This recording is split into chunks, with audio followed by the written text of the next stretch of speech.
Can you give us your name and position, sir? I'm Ivan Williams, the Labour Commissioner.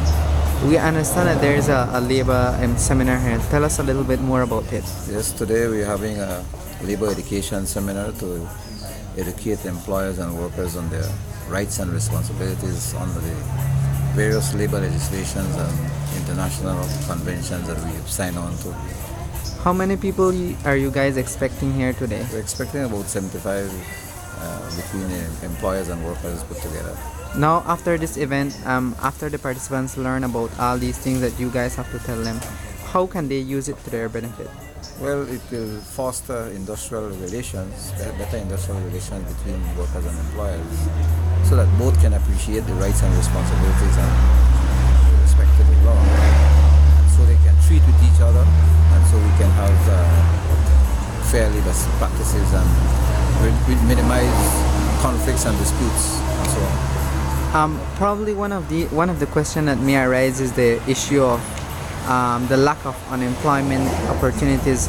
How do you guys plan to address some of these issues that perhaps might be arise in like questions like these? That's something that's going to be presented today because we have a public employment service which is currently being underutilized, and so we are hopeful that we could explain the functions of that service, and we can get more and more job seekers to register, and then to get employers to register vacancies.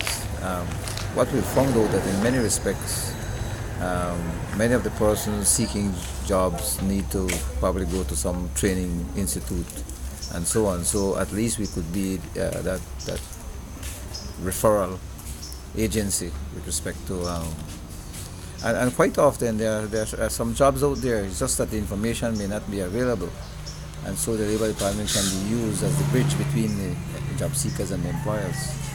But generally, I must agree with you that there is a need in Belize to create more industries and to attract more investment so that we can overall create a greater employment. So far this year, do you think job opportunities has been increased or decreased?